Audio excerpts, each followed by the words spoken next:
नमस्कार, प्रभाव साक्षी news standard को आप सभी का स्वागत है। इस वक्त हम इंडिया एआई इम्पैक्ट समिट के मीडिया सेंटर से आपके साथ जुड़े हैं और क्या कुछ इस समिट में हो रहा है, होने वाला है, इसके बारे में आपको बताएंगे। तो आपको बता दें कि भारत की राजधानी दिल्ली में आयोजित इंडिया एआई इम्पैक्ट समिट दुनिया भर के तकनीकी दिग्गज जुटे हैं।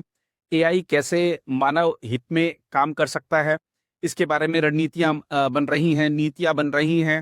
कैसे प्लेनेट की सुरक्षा की जा सकती है, प्लेनेट के लिए एआई उपयोगी हो सकता है, इसके बारे में विचार मंथन चल रहा है। तमाम जो दिग्गज हैं देश के विदेश के, वो जुड़े हुए हैं।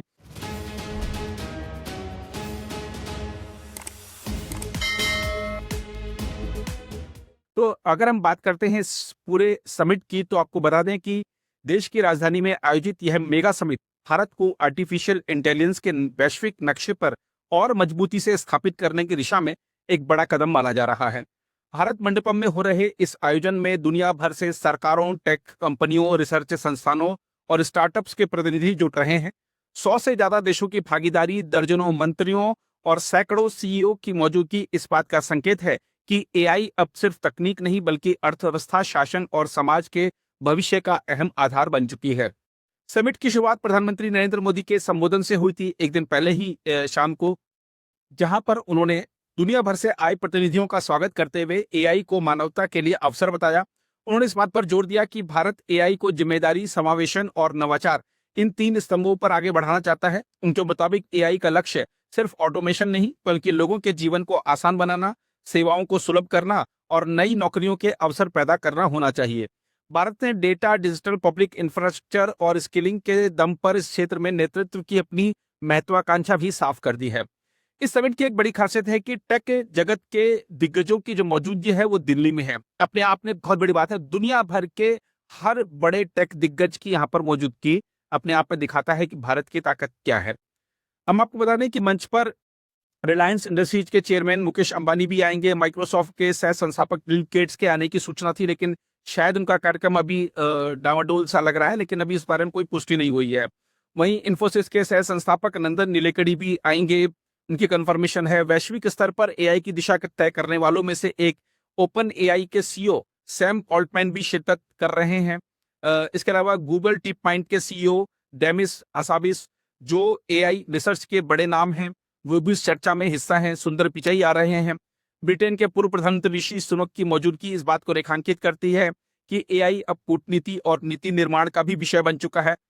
और जो सत्र हो रहे हैं उसमें अगर हम बात करें कि कौन कौन से लोग शामिल हो रहे हैं, तो वर्ल्ड इकोनॉमिक फोरम के प्रेसिडेंट और सीईओ बोर्गे ब्रांडे, भारत के रेल और आईटी मंत्री अश्विनी वैष्णव, क्वालकॉम के सीईओ क्रिस्टियानो आमोन, अंतर्राष्ट्रीय मुद्रा कोष की managing director Kristalina Georgieva, Paytm के संस्थापक विजय शेखर शर्मा, इन्फोसिस के सीईओ सलील पारेख और टीसीएस के सीईओ के कृतिवासन जैसे लोग यहाँ पर शामिल हो रहे हैं।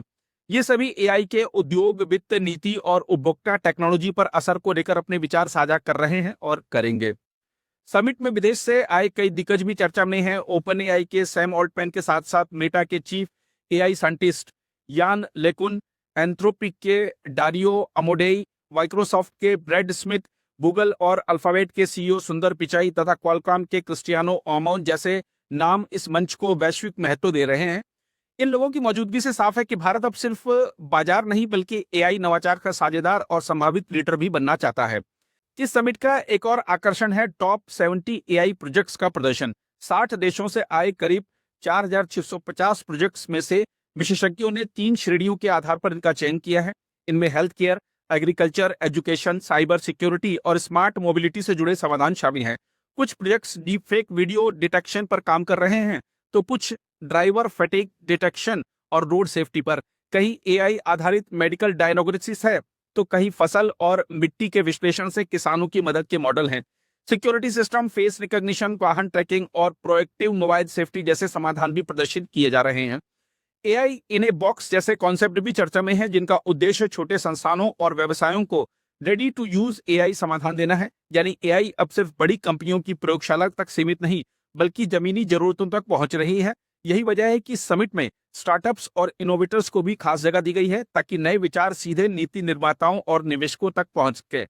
कुल मिलाकर इंडिया एआई इम्पैक्ट समिट यह संदेश दे रहा है कि एआई का भविष्य सहयोग से बनेगा, सरकारों, उद्योग, शोधकर्ताओं और समाज के बीच तालमेल से। भारत इस दौड़ में पीछे रहने की बजाय दिशा तय करने की भूमिका में दिखना चाहता है। अब नजर इस पर होगी कि यहाँ हुई चर्चाएं और घोषणाएं जमीन पर कितनी तेजी से उतरती हैं।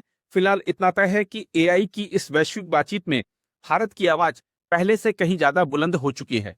तो यह था एआई समिट को लेकर जो यहाँ पर मुख्य आकर्षण है। चाहे अगर हम बात करें कि कौन कौन से लोग यहाँ पर आ रहे हैं और आने वाले हैं, यहाँ पर क्या प्रदर्शनी हॉल में दर्शाया गया है, इस बारे में हमने आपको बताया। उम्मीद है आपको ये रिपोर्ट पसंद आएगी। हम एआई इम्पैक्ट समिट के इस कार्यक्रम से आपके साथ लगातार जुड़ते रहेंगे, आपको यहाँ के ताजा अपडेट्स भी देते रहेंगे ताकि एआई की दौड़ में आप पीछे न रह जाए। अगर आप भी लेना चाहते हैं देश दुनिया की तमाम जानकारी तो आज ही सब्सक्राइब करें हमारे चैनल को। साथ ही नीचे दिए बेल आइकन को जरूर दबाएं ताकि हर अपडेट आप तक पहुंच सके।